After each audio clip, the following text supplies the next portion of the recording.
안녕하세요. 오늘의 일기 니켈입니다. 지금 25년이 몇 시간 남지 않았는데요. 모두들 어떻게 보내시고 계신가요? 가족들과 함께 보내시고 계신가요? 저는 남편이 굉장히 늦게 끝나서 집에서 이제 혼자 침대에서 귤을 까먹으면서 있습니다. 네. 여러분들은 보통 한 해를 마무리하면 떠오르는 게 뭐가 먼저 떠오르시는가요? 아쉬운 게 먼저 떠오를 수도 있고, 아니면 즐거웠던 거, 아니면 잘했던 거, 여러 가지가 떠오르실 수 있겠다라는 생각이 듭니다. 저는 의외로, 이거 잘했다 라고 생각했던 게 먼저 이렇게 딱 떠오르더라고요.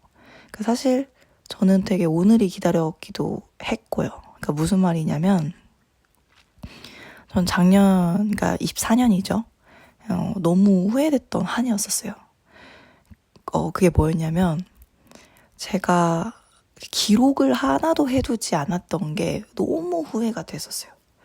그러니까, 이게 무슨 말이야? 라고 하실 수 있는데, 그러니까, 제가 유튜브에서 흔히들 이제 정말 대단하신 그 갓생러들처럼 그렇게 산 건 아니지만, 그래도 되게 저한테는 이제 스스로에게는 부끄러움 없이 굉장히 성실하게 살았거든요.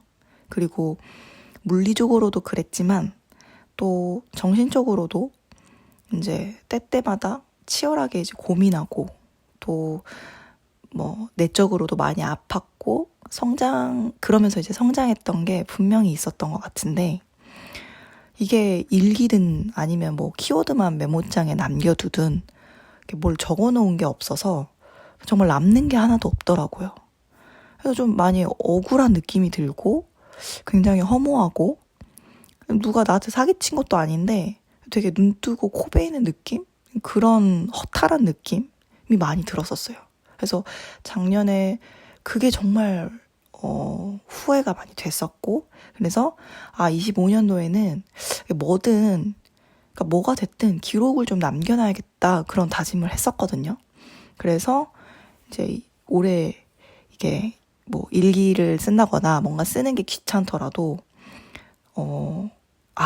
내가 그 작년에 후회했던 게 있지라는 생각에 이벤트가 생기거나 영감 있는 어떤 울림 있는 대사들이 있으면 너무 귀찮아도 25년 결산할 때 후회하지 말아야겠다라는 생각에 굉장히 이제 꾸역꾸역 적었습니다.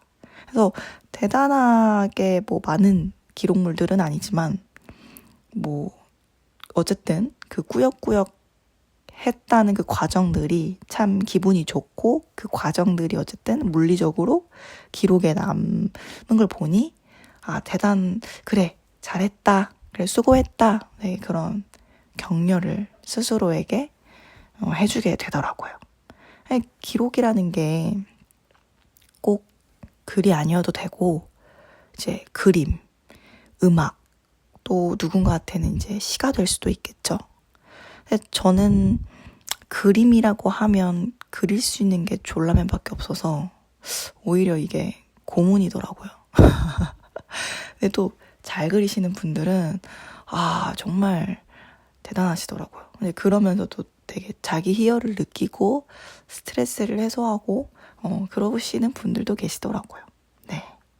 그리고 그 다음으로는 이제 잘했다 했던 거는 이쯤으로 하고, 이제 아쉬웠던 거, 이거를 이제 하나를 좀 꼽자면, 좀 더 나를 믿어주지 못했던 거, 내 선택을 못 믿어했던 거, 내 주관대로 이렇게 고집스럽게 밀고 가지 못했던 거, 이런 것들이 좀 많이 아쉬움이 남는 해였습니다. 사람마다 역시나 다르겠지만, 좀 저한테는 이제 어쩌라고 이런 마인드가 좀 많이 없어요. 그래서 그러니까 남들이 뭐라고 해도 어쩌라고, 내가 괜찮으면 괜찮은 거지, 이런 고집이 있으신 분들이 있던데, 저는 그게 너무 부럽더라고요. 근데 이제 그게 좀 아쉬웠다고 해야 되나요? 근데 물론 이게 성향일 수도 있고 사람마다 다르지만 근데 저는 그걸 너무 키우고 싶은 욕심이 있거든요. 근데 이제 그거에 내 욕심에 비해서 올 한 해는 좀 그게 아쉬웠다. 이게 이제 대부분의 사람들이 뭐 아무리 뭐 정말 좋아요 뭐 대부분의 사람들이 정말 이게 좋다라고 하지만 사실 나는 별로인 것들이 꼭 있잖아요. 나는 저건 별로던데 이렇게. 그리고 뭐 공부법만 하더라도 남들은 다 효과적이라고 말할 그게 정석이라고는 얘기는 하지만 사실은 나한테는 안 맞는 걸 수도 있고 뭐 운동도 그렇고.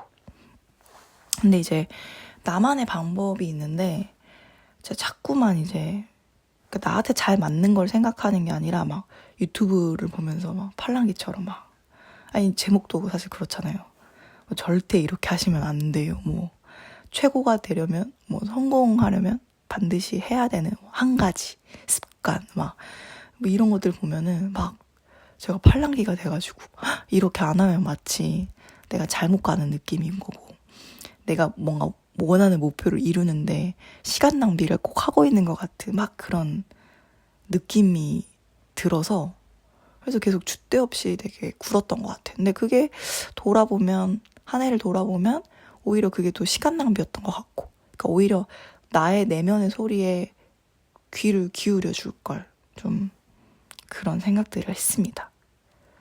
뭐 여러분들은 어떠신가요? 이렇게 내가 하는 마음의 소리를 잘 들어주시는 편인가요? 아니면 저처럼 막 이렇게 팔랑귀처럼 흔들리고 그러시는가요? 제가 이렇게 처음 사회생활 할 때 되게 감사하게 이제 정말 좋은 어른다운 어른을 만났어요. 그래서 그분이 이제 하시는 말이 두고두고 이제 지금은 같이 일하진 않지만 이제 가끔 생각날 때마다 연락을 드리곤 하는데 그분이 해주시는 말씀이 있었는데 그게 이제 살아가면 살아갈수록 계속 제 마음에 이제 맴돌았던 게 뭐냐면 정답은 없고 그냥 내가 선택하는 게 그게 답이다. 내가 선택한 걸 후회하지 않으면 된다. 이렇게 말씀을 해주셨거든요. 그래서 제가 그랬죠. 뭐, 아니 선택했는데 후회가 될 수 있지 않아요? 막 뭐 어떻게 후회를 안 할 수가 있나요? 뭐 이렇게 이렇게 질문을 드렸던 것 같은데 예, 아쉬움이 남을 수는 있고 뭐 이렇게 했으면 좋겠다라는 생각은 당연히 들 수 있다고. 근데 이제 그걸 후회라고 생각하지 않고 경험, 배웠다라고 생각하는 거라고 그렇게 말씀을 해주시는데 되게 살면서 이렇게 시간이 지나면 지날수록 진짜 그분이 해주시는 말씀이 진짜 필요하다. 그런 마인드가 필요하다. 그러니까 그분의 말은 어쨌든 그러니까 내 선택이 잘못됐다라는 어떤 생각에 너무 압도되지 말라라는 게 이제 주된 메시지였던 것 같은데 정말 그게 맞는 말인 것 같더라고요. 어쨌든 저한테는 맞는 말인 것 같았어요.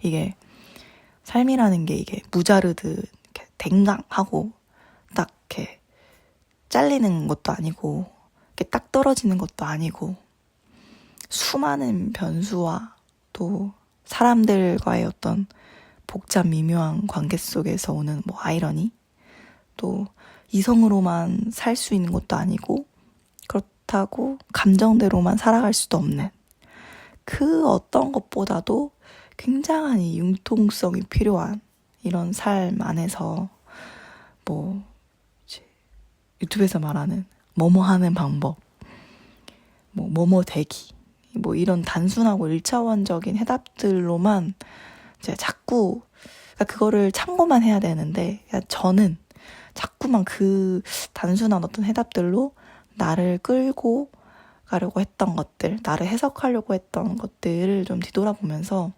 좀 미숙했다라는 반성을 좀 해보게 됐습니다. 그래서 26년은 좀 더 유연해지고 좀 구부러지는 이렇게 어디든 요렇게도 됐다가 저렇게도 됐다가 좀 그래야겠다라는 생각을 좀 하게 됐습니다. 어찌됐든 좀 올 한 해 여러분들 너무 수고 많으셨습니다. 고생 많으셨습니다. 아침에 정말 눈 뜨기 싫고 막 이불 안에만 있고 싶고 그럴 때가 정말 많지만 그럼에도 불구하고 맡겨진 책임과 의무를 다하기 위해서 몸을 일으켰던 여러분들, 가끔은 또 어떤 날은 진흙탕에 빠져서 이 옷을 세탁도 못할 것 같고 버려야 될 것 같은, 그냥 망한 것 같은 그냥 그런 날에도 엉엉 울고 나뒹굴어도 그럼에도 꾸역꾸역 털고 일어났던 여러분들을 정말 진심으로 올 한 해 수고 많으셨다고, 너무너무 잘하셨다고 그렇게 말씀드리고 싶습니다. 내년에도 뭘 더 잘하고 나아지는 것보다는 그냥 정말 지금 계신 것처럼 그렇게 든든히 버텨주셨으면 좋겠습니다. 들어주셔서 감사합니다. 오늘 일기 니켈이었습니다.